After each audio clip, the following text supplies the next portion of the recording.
আল্লাহ রাব্বুল আলামিন সুন্দর করে বলছেন, যুয়্যিনা লিন-নাসি হুব্বুশ শাহাওয়াতি মিনান নিসাই ওয়াল বানিনা ওয়াল কানাতিরিল মুকানতারাতি মিনাদ-যাহাবি ওয়াল ফিদ্দাহ والخيل المسومة والأنعام والحرث ذلك متاع الحياة الدنيا والله عنده حسن المآب جربنا الله أكبر এই দুনিয়ার জিন্দেগিতে তোমাদের জন্য যা কিছু আকর্ষণীয় করে দেওয়া হয়েছে, নারীকে আকর্ষণ করা হয়েছে, সন্তানাদিকে আকর্ষণ করে দেওয়া হয়েছে, এই যে আকর্ষণীয় জিনিসগুলো তোমার সামনে দেওয়া হয়েছে,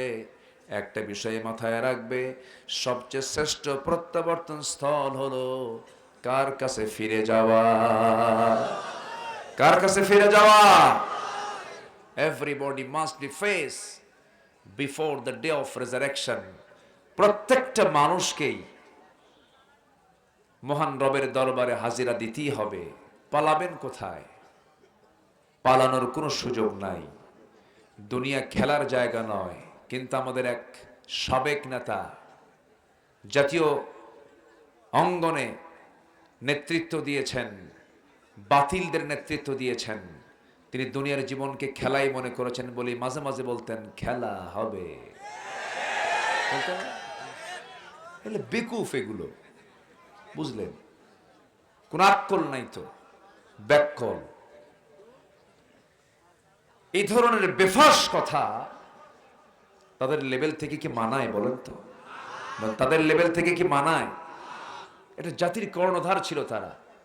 এত হালকা কথা, এত বেফাস কথা, এত বাজে কথা এদের মুখে মানায় না।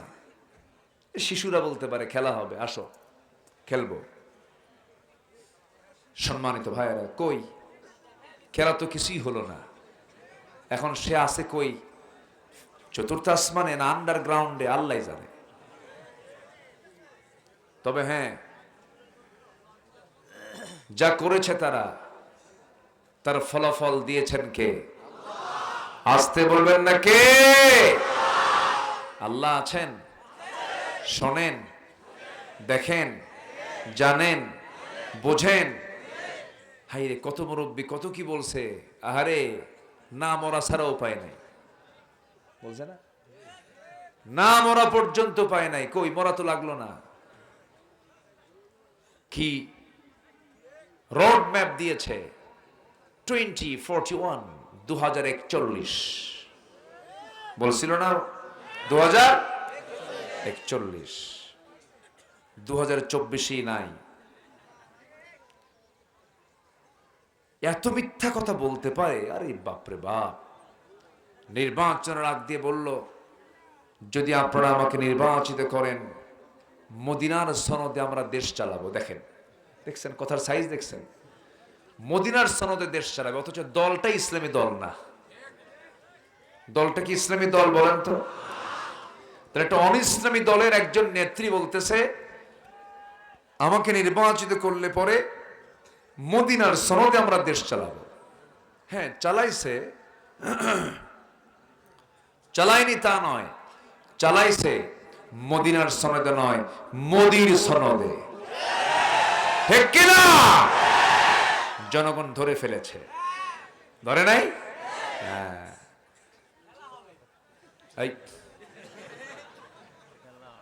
এখানে খেলার জায়গা নয়, এটা কান্নাকাটি করার জায়গা। ঠিক আছে না? বলি আলহামদুলিল্লাহ। আমি আমার এই 26 বছরের মাহফিল অঙ্গনে আমি চেষ্টা করেছি আমার মুখ থেকে অযাচিত কোনো কথা না বের করার। যারা আমার আলোচনা যারা আমার আলোচনা শুনেছেন সুন্দর মনে, তারা বুঝেছেন আমার মুখ থেকে আমি এরকম বেফাস কথা আমি বলতে চাই না। কারণ কোরআনের একটা সম্মান আছে না নাই বলেন তো? এই তাজিম আছে না বলেন তো? সম্মান আছে। বেফাস কথা বলা যাবে না। তো এই অঙ্গনগুলোকে কিছু বদমাইশ 16 বছর নষ্ট করছে। এর মধ্যে একটা হলো যে নাচানাচি করে, তেহারি না, ও আল্লামা সৈয়দ কামাল উদ্দিন জাফরি হাফিজাহুল্লাহর মতো একজন বর্ষিয়ান বিশ্বনন্দিত আলেমদের বিরুদ্ধে কথা বলে। চিন্তা করছেন কত বড় বেয়াদব হলে এই জাতীয় কথা বলতে পারে? এই মাহফিল, এই মঞ্চগুলোকে আমরা কলঙ্কিত করতে চাই না। কোন বাজে বেহুদা হক কথা নাই, স্পষ্ট কথা নাই, এমন কোন মেহমানকে এই মঞ্চে তোলাই ঠিক না। আমি কি ভুল বলছি? আমি কি ভুল বলছি? শামীম ওসমান তার ওয়াজ শুনে এসে বলে, হুজুর আমি আপনার খুব ভক্ত, আপনি বিশেষ করে জিকির যা করেন না, আপনি ব্যাপক ভক্ত আমি, মানে ওটাও সোর। আর কিছু বললাম না। কষ্ট পাচ্ছেন নাকি আপনারা? তাহলে দেশ চলেছে মদিনার সনদে না? মদিনার সনদে। আমরা নাকি ধর্মের ব্যবসা করি। আমাদেরকে বলে ধর্মের ব্যবসা যদি আমরাই করতাম, আমাদেরকে ফাঁসির মঞ্চে ঝুলে মারা হলো কেন? ঠিক কিনা? আমরা কারো কাছে মাথা নত করিনি, মাথা নত করেছি একমাত্র কার কাছে? আল্লাহর কাছে। শহীদের রক্ত পাবনায় আছে না নাই? আচ্ছা, আহারে সাথিয়ার মাটিতে শুয়ে আছেন শহীদ মতিউর রহমান নিজামী রাহিমাহুল্লাহ। কি অনর চিন্তা, অনর দৃঢ় মনোবল সম্পন্ন একজন মানুষ ছিলেন। রাতের বেলা ফাঁসি, ছেলেকে বলে তুমি কি আমার জানাজায় যাবা না? তুমি আমার জানাজা পড়াবা। আল্লাহু আকবার। তোমার আম্মুকে সাথে নিবা না পাবনায়, ঢাকা থেকে পাবনা যেতে অনেক কষ্ট হবে, তোমার আম্মু যেন ঢাকায় থেকে যায়, তোমরা আমার জানাজা দিবা, পাবনায় যাবা। সম্মানিত ভাইয়েরা, এই যে মানুষগুলোকে নির্মমভাবে পাশবিক কায়দায় শহীদ করে দেওয়া হলো, এই রক্তগুলো কি বৃথা যেতে পারে মনে হয়? বৃথা যাবে? বৃথা যাবে না। আমার বিশ্বাস পূর্ব দিগন্তে সূর্য উদয় যেমন সত্য, বাংলার জমিনে আল্লাহর দ্বীন কায়েম হওয়া তেমনই সত্য। এই দেশের পূর্ব দিগন্তে ইসলামের রক্তিম সূর্য উদয় হবেই হবে ইনশাআল্লাহ।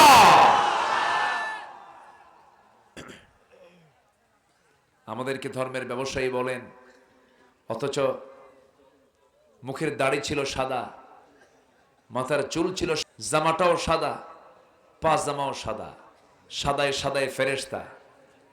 সেই মাথার চুল কালো বানালো নিজেকে বাঁচানোর জন্য, দাড়ি কাইটা সাফ হয়ে গেল নিজে বাঁচার জন্য। নবীর মোহাব্বত থাকলে কি সে দাড়িতে খুর লাগাতে পারত? আসতে বলেন, পারত? তাহলে সে কি সুন্নত রেখেছিল না ভান ধরেছিল? ব্যবসা কারা করে? কি কথা কি বুঝতেছেন? আচ্ছা, এরপরে পাজামা ছিল, পাজামা খুলে প্রমোশন হয়েছে, লুঙ্গি পড়ছে। পাঞ্জাবি খুইলা গেঞ্জি পড়ছে। দুই বন্ধু মিলে নৌকায় চড়ছে, নৌকার ভেড়ে নাই, ধরে ফেলেছে কোস্টগার্ড। বলতেছে আইনমন্ত্রীকে, স্যার চিনছে আপনাকে, উপায় নাই, চলেন থানায় যেতে হবে। আইনমন্ত্রীকে, আমি একা যাব? আমি তো একা আসিনি, আমি তো জামাতের সাথে আসছি। কিসের সাথে? হ্যাঁ, উপায় নাই তো। তো বলতেছে ওই লোকটা কে? আইনমন্ত্রী বলে তোমরা চেনো নাই? না চিনি নাই তো।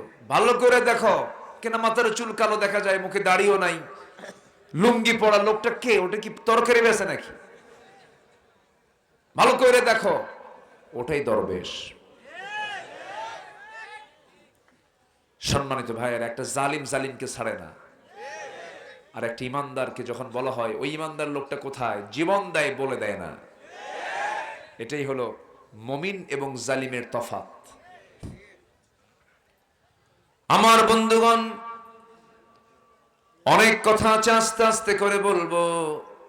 সূরা বাকারা থেকে আমি কিছু তেলাওয়াত করেছি, 59, 60 এই দুইটা আয়াত আমি তেলাওয়াত করেছি। আল্লাহ রাব্বুল আলামিন তিনি নিজে লানত করেন, 10 শ্রেণীর উপরে লানত করেছেন, 10 প্রকার ব্যক্তির উপরে লানত করেছেন। আল্লাহ যদি কারোর প্রতি অভিসম্পাত করেন, সেই ব্যক্তির কোনো নাজাত হবে না। আর আল্লাহ যদি কারোর প্রতি রহমত করেন, তার প্রতি কেউ গজব দেওয়ার কোনো সুযোগও পাবে না, কোনো ক্ষতি তারা করতে পারবে না। আল্লাহ বলছেন, বান্দারে তোর প্রতি আমি লানত করি 10টার সময়। নাম্বার 1 হলো ফাহাল আসাইতুম ইন তাওয়াল্লাইতুম আন তুফসিদু ফিল আরদি ওয়া তুকাত্তাউ আরহামাকুম উলাইকা আল্লাযীনা লা'আনাহুমুল্লাহ فأصمهم وأعمى أبصارهم সূরা মুহাম্মদ আয়াত নম্বর 22-23। এই জমিনে যারা বিপর্যয় সৃষ্টি করবে এবং আত্মীয়তার বন্ধন যারা ছিন্ন করবে, এই সমস্ত অপরাধের কারণে জমিনে ফাসাদ সৃষ্টি করার কারণে আল্লাহ রাব্বুল আলামিন নিজে জানিয়ে দিচ্ছেন, ওই সমস্ত বান্দার উপরে আমি আল্লাহ রাব্বুল আলামিন লানত নাজিল করি, লানত বর্ষণ করে। জোরে বলেন নাউযুবিল্লাহ। আমার দেশে কি ফিতনা সৃষ্টি হয়েছে? বিপর্যয় সৃষ্টি হয়েছে? আল্লামা সাইদির মতো মানুষকে তারা আসামি বানাইছে। চিন্তা করা যায়? কোনো সমস্যা, কোনো অসুবিধা নাই তো? বলি আলহামদুলিল্লাহ। প্রচন্ড কুয়াশা, চতুর্দিকে কুয়াশাচ্ছন্ন। তবে মাহফিল কমিটি অনেক সুন্দর করে আজকের মাহফিলকে সাজিয়েছেন। বরাবরই তারা সাজান। বিশেষ করে আমার সুলাইমান ভাই, উনি আছেন নাকি? যে আমার সুলাইমান ভাইয়ের যে রুচি, তার যে ক্লাসিক্যাল চিন্তা, মাশাআল্লাহ। আমি যখন ঢুকতেছিলাম, এক একটা গেট পার হচ্ছিলাম, কোরআনকে কি সুন্দর করে সাজিয়েছেন তিনি। প্রতিটি গেট, প্রতিটি গাছ বিভিন্ন আলোকসজ্জায় তিনি সজ্জিত করেছেন। এটা পৃথিবীর কোনো হালকা কোনো জিনিসকে সাজান নাই, তিনি কোরআনটাকে সুন্দর করে সাজিয়ে নিয়েছেন। বলি আলহামদুলিল্লাহ। এই মাহফিলগুলো দীর্ঘদিন যাবত অনেক জায়গায় করতে দেওয়া হয়নি। জানেন না আপনারা?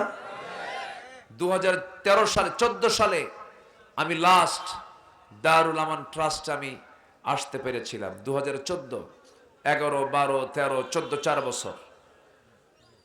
4 বছরের 10টি প্রোগ্রাম এবং সাথে মহিলা সমাবেশ, এই 14টি প্রোগ্রাম আমি দারুল আমান ট্রাস্টে করতে পেরেছি। এরপর আর ফেরেশতারা আমাকে আসতে দেয় নাই।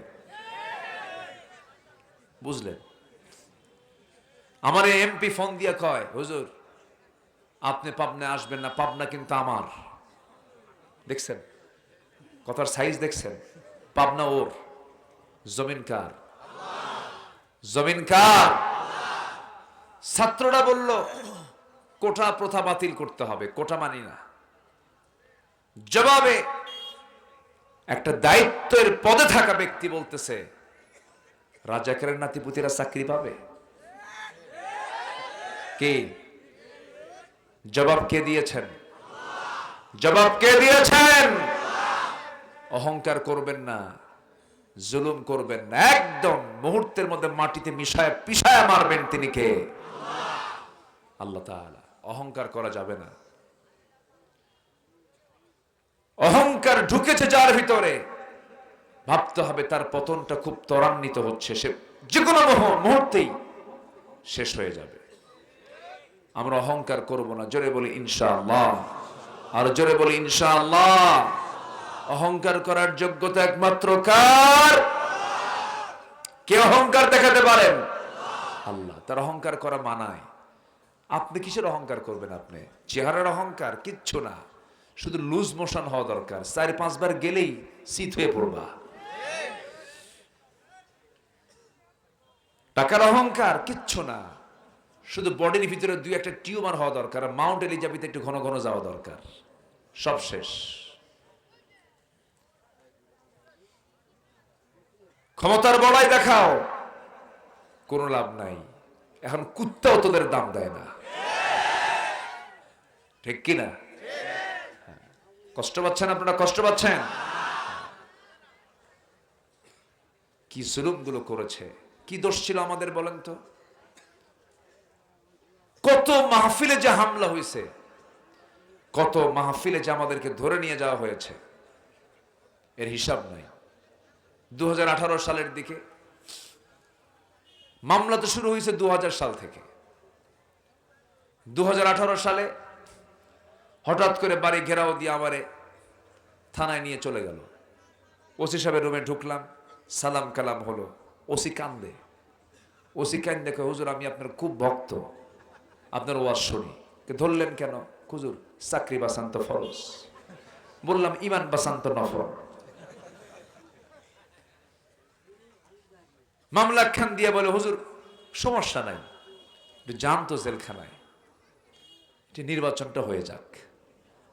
দেখছেন কথা কি বুঝতেছেন? বললাম নির্বাচন হয়ে যাবে, হ্যাঁ ভোট দেবে কারা? কবর থেকে উঠে এসে লোকজন ভোট দেবে। ভোট দেয়নি, কবর থেকে উঠে এসে লোকজন ভোট দেয়নি। এই দাদা দাদি ভোট দিয়ে যায় নাই? চাটমোহরের এক লোক বলে, হুজুর আমার দাদা দিকে দেখার খুব শখ হয়েছিল, তো ভাবলাম নির্বাচনের দিন তো আসবেই। মারে বললাম, মা দাদি তো বহু আগে মারা গেছে, তুমি কিছু পিঠা বানাও। কি কথা কি বুঝতেছেন? খুব মজা করে উনি আমাকে এই কথাগুলো বললেন। সম্মানিত ভাইয়েরা, সম্মানিত বন্ধুগণ, আমাকে মামলা দিয়ে জেলখানায় ঢুকায় দিল। ঢুকলাম, ঢোকা মাত্রই দিকে এক মুরব্বী বুড়া মানুষ, দাঁত পড়া, হাত পা চামড়াগুলো কুচকে গেছে, আমারে দেখে লম্বা একখান সালাম দিয়ে বলে, হুজুর আপনি জেলখানায়? খুব খুশি হলাম। তো বললাম, ঢুকলাম জেলখানায়, খুশি হলেন আপনি, এটা আবার কেমন কথা? বলতেছে, হুজুর মাহফিলে যাই, ওয়াজ শুনি, দূর থেকে বয়ান শুনি, খুব শখ হয় আপনার সাথে একটু মুসাফা করা, পাশাপাশি বসে বসে গল্প করা, সেই সুযোগ তো পাই না হুজুর, আর্টসের ভিতরে থাকেন।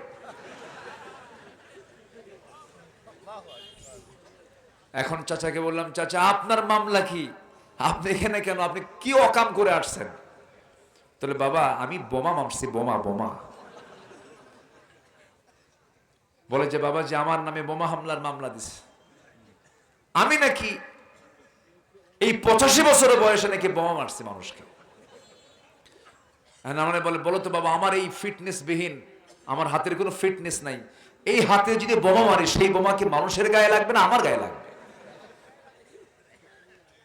এই হলো ওদের কীর্তি, যা দেখিয়েছে ওরা। আমরা জগদ্দল পাথর আমাদের মাথা থেকে সরাতে পেরেছে আল্লাহর রহমতে, বলি আলহামদুলিল্লাহ। যুবকরা আজকের মাহফিলে বেশি, এটা ইতিবাচক দিক। যুবকরা তোমরা আর বসে থাকবে না, আরো কাজ আছে, তোমাদের কাজ আছে না নাই? তোমার কাজ ততক্ষণ চলবে যতক্ষণ না বাংলার জমিনে কোরআনের আইন না কায়েম হবে। 53 বছর দেশের বয়স স্বাধীনতার, নামাজি মাত্র 5%। এর কারণ আছে, এর কারণ হলো নেতা যারা নেতৃত্ব দিয়েছে কেউ নামাজি নেতা না। নামাজি নেতা ছাড়া নামাজ কায়েম হয় না। তাহলে নামাজ রাষ্ট্রীয় পর্যায়ে কায়েম হোক, সবাইকে চান? সবাইকে চান? এবং নামাজ রাষ্ট্রীয় পর্যায়ে কায়েম হোক আল্লাহও চান। কোরআনে আয়াত আছে না নাই? একটু বলি। আল্লাহ রাব্বুল আলামিন বলেন, আল্লাযীনা ইম্মাক্কান্নাহুম ফিল আরদি আকামুস সালাহ ওয়া আতাউস যাকাতা ওয়া আমারু বিল মা'রুফ ওয়া নাহাউ আনিল মুনকার ওয়ালিল্লাহি আকিবাতুল উমুর। জোরে বলুন আল্লাহু আকবার।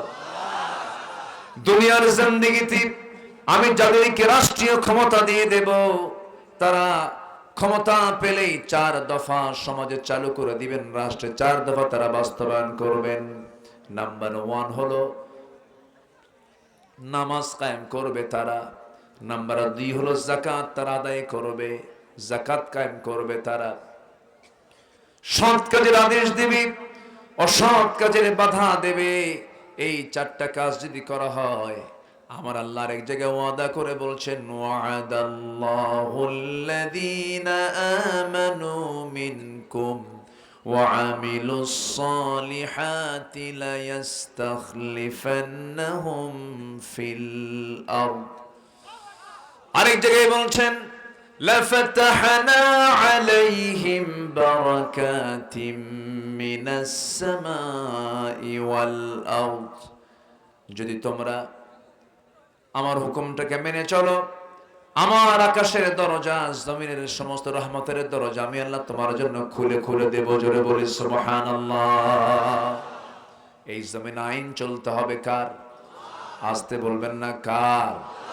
অতএব রাষ্ট্রীয় পর্যায়ে নামাজ কায়েমের জন্য দরকার বেনামাজি সরকার না নামাজি সরকার? এই যাবৎ পর্যন্ত যা পাইছি আমরা, নামাজি সরকার পাইছি না বেনামাজি সরকার পাইছি? কি সরকার পাইছি আমরা? বেনামাজি। আমরা আর বেনামাজি চাই না, আমরা আর বেনামাজি সরকার চাই না, আমরা নামাজি সরকার চাই। কারা কারা হাত উঁচু করে দেখান মুসলমান?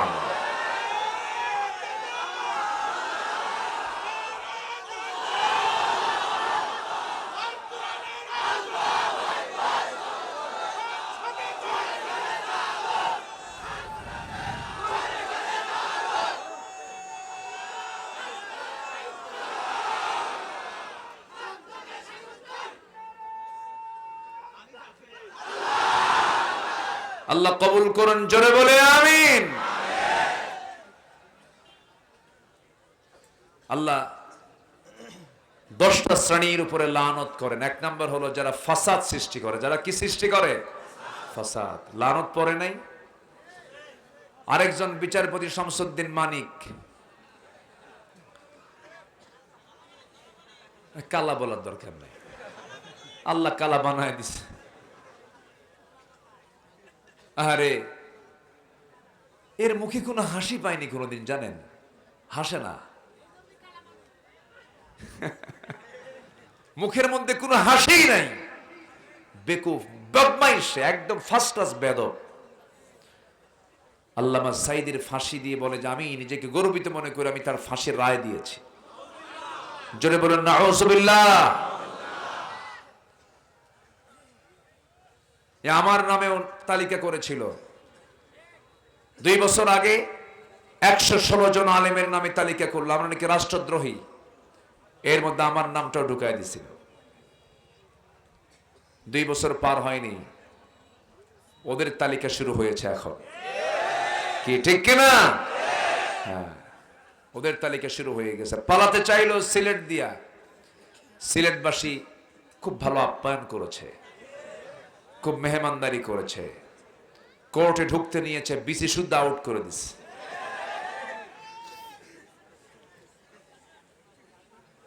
সম্মানিত বন্ধুগণ, একটু হাসতে হয়। এই লোকটার মুখে হাসি দেখি নাই, বেদব টাইপের। যারা হাসে না তাদের বউরা মনে মনে দোয়া করে এটা মরবে কোন দিন। একটু হাসা উচিত। আমার নবী হেসেছেন, বউদেরকে নিয়ে খুনসুটি করেছেন। আমার নবী যে বউ ছাড়া খুব কম চলেছেন। জীবনে হজ করেছেন একবার। কয়বার? বউ ছাড়া যাননি, বউকে সাথে নিয়ে গেছেন। আম্মা জান আয়েশাকে সাথে নিয়ে একবার হজ করেছেন, তাও একবারই তার বউকে সাথে নিয়েছেন। আমার এই বয়ানে আমার মায়েরা খুব খুশি। হুজুর ভালো করে রাখুন, বুড়া খালি একা একা যায়, আমারে নিয়ে যায় না।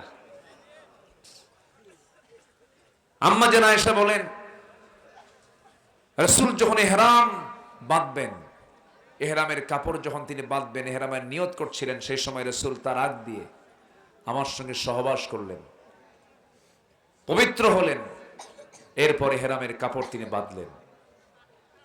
স্ত্রী হচ্ছে ইমানের পাহারাদার। আমি প্রায় এই কথাটা বলি, বউ কাছে থাকলে শয়তান পাত্তা পায় না, আসতে কয়, ঠিক কিনা? আপনি যত ফিতনার মধ্যে যান না কেন, যত বেহায়ার পরিবেশ আপনি যান না কেন, সমস্ত এখন বেহায়া দিয়ে ভরা। বউ যদি সাথে থাকে, উপায় নাই আপনি অন্য কোন নারীর দিকে নজর দিবেন, উপায় নাই। এটা হচ্ছে ফার্স্ট ক্লাস দারোগা, তাকাতে পারবেন না। তো হঠাৎ করে যদি ওর মাঝেই যদি 20-30 সেকেন্ড যদি কোনো পরনার দিকে যদি নজর দেন, আর এটা যদি আপনার বউটা যদি একবার দেখে যে তাকায় ছিল, কিচ্ছু বলবে না সারাদিন। বাইরে তো সন্ধ্যার পরে যখন বাড়ির মধ্যে ঢুকবেন, হয়তো নিরিবিলি পরিবেশে ডাক দিচ্ছেন, ঝর্ণা, কিসের তোমার ঝর্ণা? ছায়া থাকো আরেক দিকে, মোহাব্বত দেখাও না, কি লাগবে কিনা, লাগবে কিনা? এই জন্য বউ নিয়ে ঘুরবেন, অন্যের বউ না, কিন্তু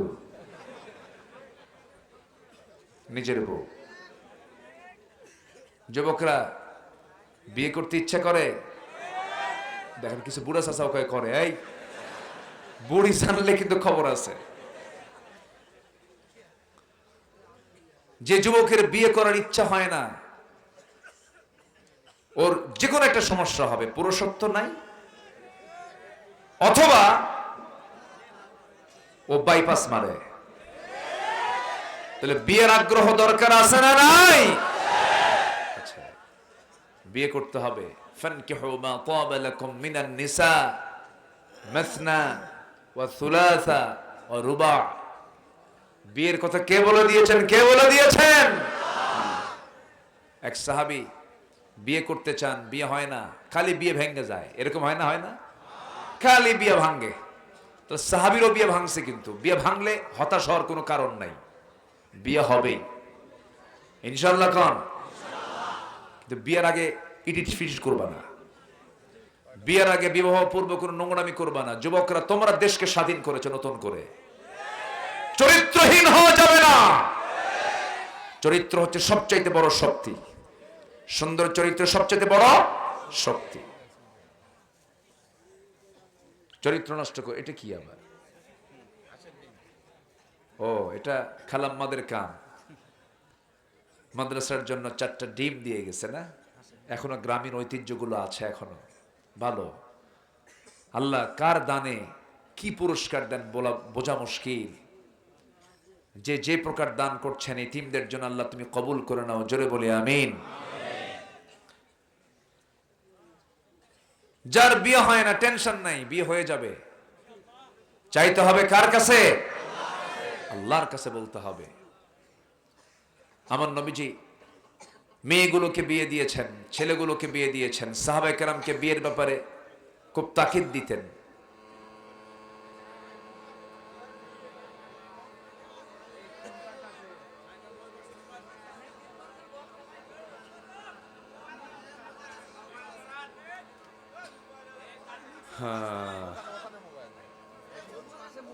মেশিনের সাথেই আছে মনে হয় না? হ্যাঁ, দেখছেন সবাই কিন্তু ইঞ্জিনিয়ার। তারা সরাই দেন, এই ফোন বাজলে এটা আওয়াজটা আসে। ফোন তো একটা বিশাল বিড়ম্বনা, বুঝলেন? রাত 3টার দিকে একদিন দেখি ফোন দিছে আমাকে একজন, ফোন দিয়ে বলে, হুজুর আমি আপনার ওয়াজ শুনে কাঁদতেছি। তো কান্দেন কেন হুজুর? ওয়াজ শুনে আর থাকতে পারলাম না, চোখে পানি চলে, হুজুর দোয়া করেন। বলেন তো রাত 3টার দিকে ঘুমন্ত অবস্থায় কি দোয়া হয়? কত রাগ করি নাই, বললাম যে না, দোয়া করলাম। আরেকদিন এরকম গভীর রাত্রে আমার পাশে বউ শুয়ে আছে, একজন ফোন দিছে, মহিলা কণ্ঠ। তো ফোন দিয়ে বলে, কি করছো তুমি?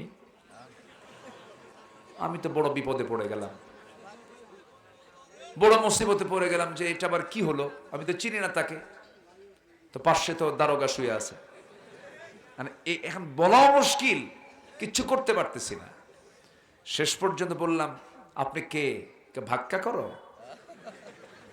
আমি তো আরো অবাক হয়ে যাচ্ছি, ভাবতেছি এখানে তো কোন একটা নাম্বারে ভুল হয়েছে, ভুল করে কোথাও একটা নাম্বারে আসছে। তো বললাম, প্লিজ আপনি নাম্বারটা চেক করেন, অনেক রাত তো ভুল করতেছেন, আবার ফাইজলামি করো।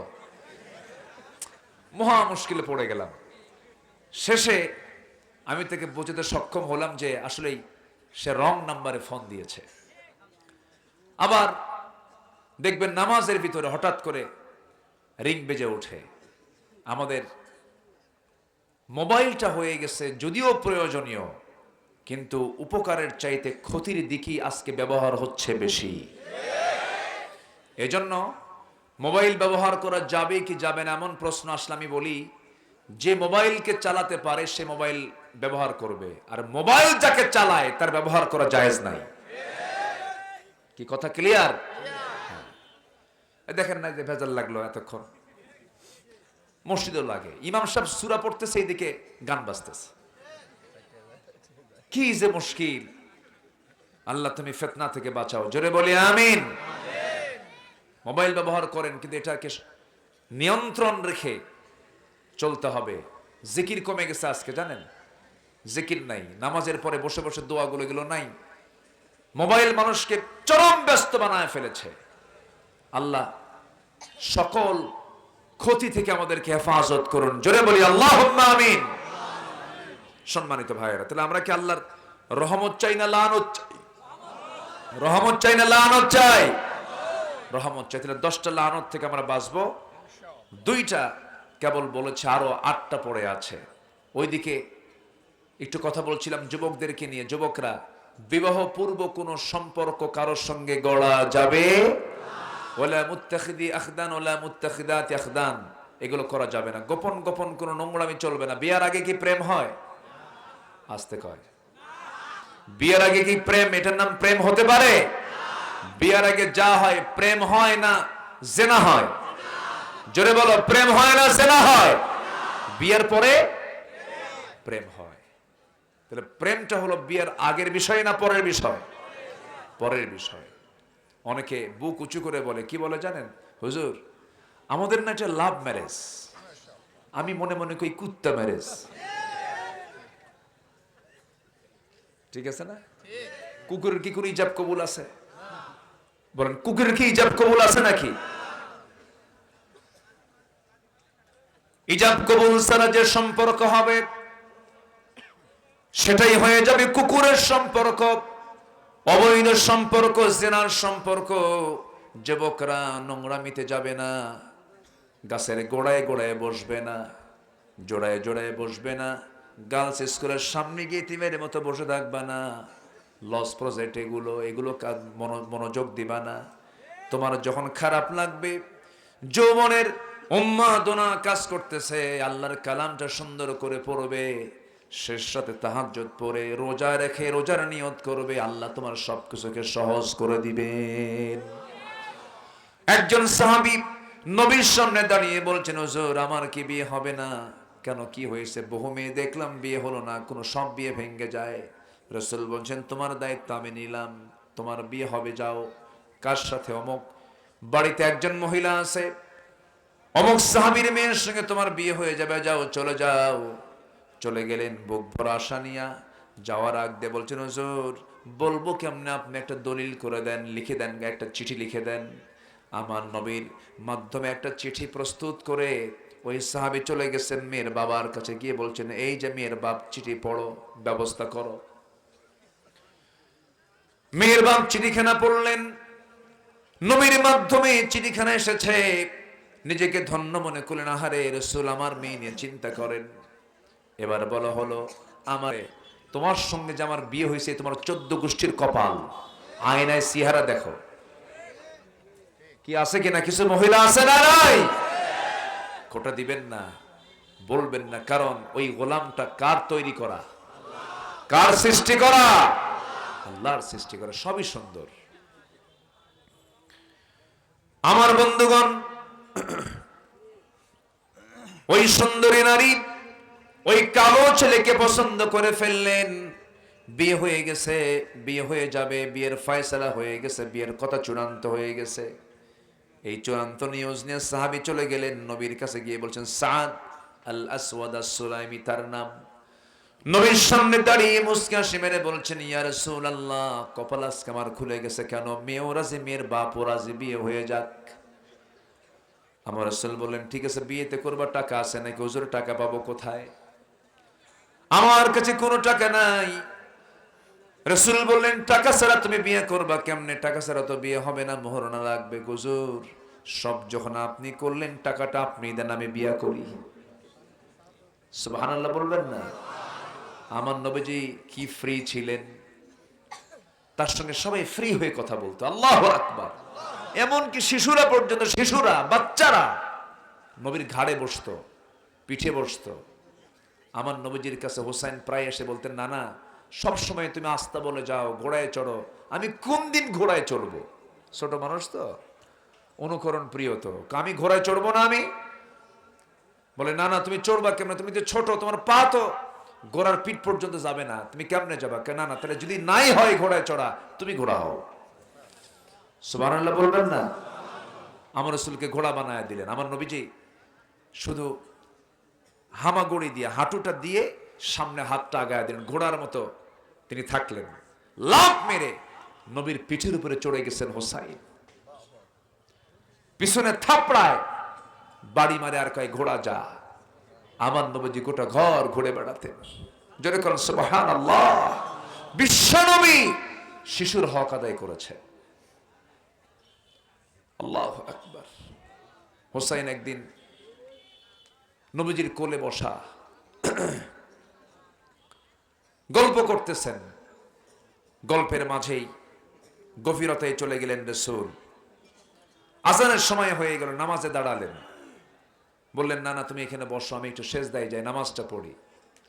আমার নবীজি সেজদার মধ্যে চলে গেছেন। হোসাইন রাদিয়াল্লাহু তাআলা আনহু নবীজির ঘাড়ের উপরে গিয়ে বসে পড়েছেন। সেজদার মধ্যে আমার নবীজি উঠতে পারতেছেন না, ধমকও দিলেন না, রাগও করলেন না। যতক্ষণ হোসাইন স্বেচ্ছায় না ওঠে, ততক্ষণ পর্যন্ত আমার নবীজি সেজদার মধ্যে তাসবিহ জপতে লাগলেন। জোরে কোন সুবহানাল্লাহ। সুবহান রাব্বিয়াল আলা, সুবহান রাব্বিয়াল আলা। সেই দিন যেদিন হোসাইন তার ঘাড়ে বসেছিল, ৪৯ বার পর্যন্ত বলেছেন, একটা বারো শিশুকে ধমক দিয়ে কথা বলেন নাই। নানা হইছেন, নানার নাতির জ্বালা সহ্য করাও একটা সুন্নাহ। বলি আলহামদুলিল্লাহ। আমার নবীজি মসজিদে নববীর ভিতরে বসে আছেন। সাহাবীরা নবীর বয়ান শুনতেছেন। দরজা লেগে দেওয়া, কারণ মদিনায় রাসূল যতদিন ছিলেন, মুনাফিকদের ষড়যন্ত্র, ইহুদিদের ষড়যন্ত্র ছিল কি ছিল না বলেন? ছিল। আমার নবীজি মসজিদ নববীর মধ্যে বসে আছেন, এমন সময় দরজায় একজন সাহাবী দাঁড়ায় আছেন। হোসেন রাদিয়াল্লাহু আনহু নবীর সঙ্গে দেখা করার জন্য আসতেছেন দরজার দিকে। দরজায় দাঁড়িয়ে থাকে সাহাবী বলছেন, হোসেন তুমি এখন যাবে না, কারণ আমরা জানি রাসূলের সামনে তুমি দাঁড়ালেই নবীজি তার সমস্ত বয়ান বন্ধ করে দিবেন, তুমি এখন যেতে পারো না। হোসেন বলতেছে, কেন যাব না? না, পরে যাবে তুমি। হোসেন তিনি খেপে গিয়ে রেগে গিয়ে বলছেন, ও চাচা, তোমরা যে নবীর কথা তোমরা তার সামনে বসে বসে ঘন্টার পরে ঘন্টা শোনো, সেই নবীর চাইতে আমি হোসাইন হাজার গুণে বড় রাস্তা ছাড়। ধমক একটা মারলেন। সাহাবী মনে মনে চিন্তা করে, যদি বাধা দেই তাহলে আরো তো কথা বলে ফেলবেন, না, ছেড়ে দিলাম। হোসাইন রাদিয়াল্লাহু আনহু রাস্তা ক্লিয়ার করলেন, নবীর সামনে গিয়ে দাঁড়ালেন। মশানে ভিন্ন, মুখে কোনো হাসি নাই, চেহারায় তার রাগ রাগ ভাব। নবীজি বলছেন, না না, তোমার মন মেজাজ তো ভালো দেখছে না, কি হয়েছে তোমার? তিনি বলছেন, না না, আমার কি কোনো দাম না, আমার কি সম্মান নাই? কেন? আমি আপনার সঙ্গে দেখা করার জন্য আসতে চাই, দরজায় কারে দাঁড়ায় রাখছেন, আমারে ঢুকতে দেয় না। আমার কি দাম নাই নাকি? আমার কি সম্মান নাই নাকি? রাসূল বলছেন, না না, কি হয়েছে বলো। এবার তিনি বলছেন, না না, বেশি কথা বলবো না, তবে একটা কথা আমি তোমাকে বলতে চাই, সেটা কি বলো? না না, তুমি যে সাহাবীর সঙ্গে কথা বলো, এখানে বসে থাকো, সবাইকে ডাকো, সবাইকে সাক্ষী রেখে একটা কথা বলতে চাই। না না, আমি তোমার চাইতে কিন্তু অনেক বড়। যেরকম সুবহানাল্লাহ। রাসূল বলছেন, না না, তুমি আমার চাইতে কেমন করে বড়? কি হবে তুমি আমার চাইতে অনেক বড়? কেন না, অনেক যুক্তি ছিল, অনেক যুক্তি আছে, বেশি যুক্তি দেব না, তবে আমি যে তোমার চাইতে বড় আমি তোমাকে প্রমাণ করে দেখিয়ে দেব। রাসূল বলছেন না না, কি প্রমাণ করে দেখাবে, তুমি আমাকে একটা একটা করে বলো। নবীজি ক্লান্ত হলেন না, নবীজি ক্ষিপ্ত হলেন না। রাসূল এক পর্যায়ে বলছেন না না, কি প্রশ্ন করবে বলো। এবার তিনি বলছেন না না, প্রশ্ন তো করব, কিন্তু এইভাবে প্রশ্ন করব না। কেন, কিভাবে প্রশ্ন করবা? আমি তোমাকে প্রশ্ন যখন করব, শর্ত হলো তোমার সব সাহাবী প্রশ্নগুলো শুনতে হবে। সব সাহাবীকে ডাকা হলো। এবার বলা হলো না না, আমি তোমার কোন জায়গায় বেশি বেশি বসে থাকি, আমার বুকের উপরে তুমি শুয়ে পড়ো। শুয়ে পড়লেন। নবীর বুকের উপরে হোসেন বসে বলছে না না, তোমাকে আমি এক নাম্বার প্রশ্ন করতে চাই। না না, বলো তো তোমার মার নামটা কি? আমেনা। বাড়ি কোথায়? মদিনা। এতটুকুই পরিচয় শেষ। কিন্তু না, ও না না, তুমি তো নিঃসন্দেহে জানো আমার মার পরিচয়টা কি। আমার মা হলো তোমার কলিজার টুকরা ফাতিমা। তোমার কলিজার টুকরা ফাতিমা, জান্নাতীদের সমস্ত রমণীদের সর্দারিনী ফাতিমা। আমার মা ফাতিমাকে এক পাল্লাই দাও। ও না না, তোমার মা খাদিজা, তোমার মা আমেনাকে এক পাল্লাই দিয়ে দাও। আল্লাহর কসম করে বলছি, তোমার মা আমেনার চাইতে আমার মা ফাতিমা অনেকটাই বড়। জোরে কোন সুবহানাল্লাহ। আমার নবীজি মুস্কি মুস্কি হাসি মারলেন। এরপরে বলছেন না না, আর কি প্রশ্ন করবি বল। এবার বলছেন না না, বলুন তো আপনার বাবার নামটা কি? আব্দুল্লাহ। বাড়ি তার কোথায়? মক্কায়। আর কি আছে? আর তেমন কিছু নাই। এবার বলছে না না, তুমি তো নিশ্চিত জানো আমার বাবার পরিচয়টা কি। আমার বাবা হলেন দুনিয়ার সমস্ত কাফের বেঈমানদের জন্য যাকে সিংহ করে পাঠানো হয়েছে, আসাদুল্লাহিল গালিব, হযরতে আলী রাদিয়াল্লাহু তাআলা আনহু। এমন পিতা তো তোমার পিতা নয়। তোমার পিতা আব্দুল্লাহকে এক পাল্লায় দিয়ে দাও, আমার পিতা আলীকে এক পাল্লায় দিয়ে দাও। আল্লাহর কসম করে বলি, ও না না, সত্যি করে বলি, আমার বাবার ওজনটাই বেশি ভারী হয়ে যাবে। আমার নবীজি মুস্কি মুস্কি হাসি মারেন, কিন্তু অন্যদিকে তার চোখের কোনা বেয়ে বেয়ে চোখ দিয়ে পানি পড়ছে। এবার বলছে নানা রে, আর কি প্রশ্ন করবে বলে। এবার বলছে নানা, অনেক প্রশ্ন ছিল, শুধু লাস্ট একটা প্রশ্ন করবো। নানা বলো তো তোমার নানার পরিচয়টা কি? আমার রাসূল বললেন, আমার নানার পরিচয় হলো ওহাব জোহরি তার নাম। বাড়ি তার কোথায়? মদিনায়। কি করতেন? ব্যবসা করতেন। এতটুকুই তার পরিচয় শেষ। কিন্তু নানা, তুমি তো জানো আমার নানার পরিচয়টা কি। আমার নানা তো এমন নানা, যে নানা পৃথিবীর কোনো মানুষের জন্য জুটবে না কখনো। পৃথিবীর কোনো মানুষ এমন নানাকে কখনো খুঁজে পাবে না। আমার নানা হলেন সর্বকালের, সর্বযুগের সর্বশ্রেষ্ঠ মহামানব, যার সম্মান মর্যাদা আল্লাহর পরে সরওয়ারে কায়নাত মুহাম্মদ সাল্লাল্লাহু আলাইহি সাল্লাম। আমার নানা হচ্ছেন এমন বড় নানা। আমার নানাকে এক পাল্লায় দিয়ে দাও, তোমার নানাকে এক পাল্লায় দিয়ে দাও। আল্লাহর কসম করে বলি, আমার নানার ওজনটাই বেশি ভারী হয়ে যাবে।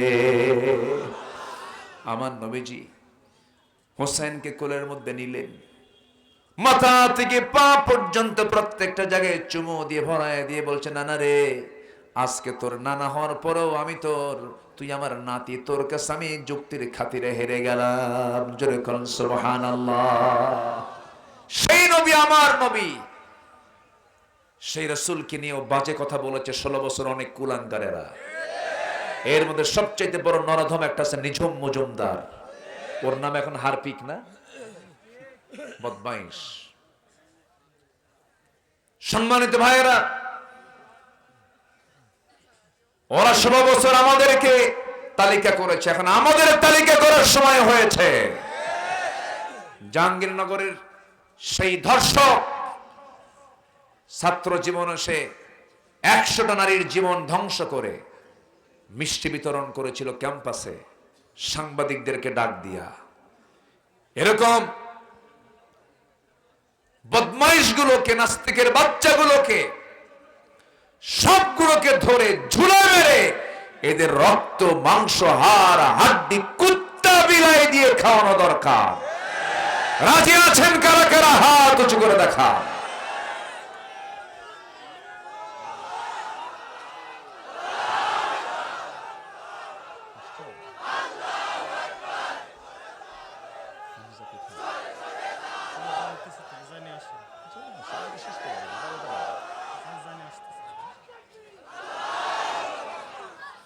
আল্লাহ কবুল করুন, জোরে বলি আমিন, আরো জোরে আমিন। সম্মানিত ভাইয়েরা,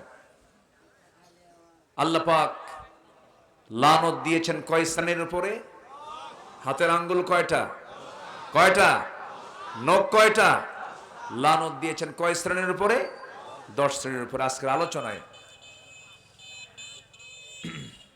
নাম্বার 1, যারা সমাজে ফাসাদ সৃষ্টি করবে। নাম্বার 2, যারা আত্মীয়তার বন্ধন যারা নষ্ট করবে। বোনকে সম্পদ দেবে না, জমি বুঝে দেবে না বলে বোনের সঙ্গে কথা কয় না এক যুগ, এরকম ভাই মনে হয় আটঘরিয়ায় নাই। এলাকায় কি বন্দির হিসাব দিয়ে দেয়? জমা জমি দেয়? হ্যাঁ, দেয় না। কি করে? খালি দোয়া চায়। খালি দোয়া চায় না, দোয়া চায়। আমি কি শেষ করে দেব? শেষ করে দেই?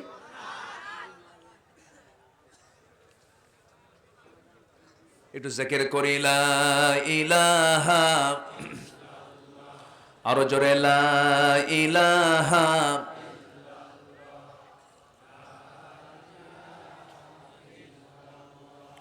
আরো জোরে লা ইলাহা,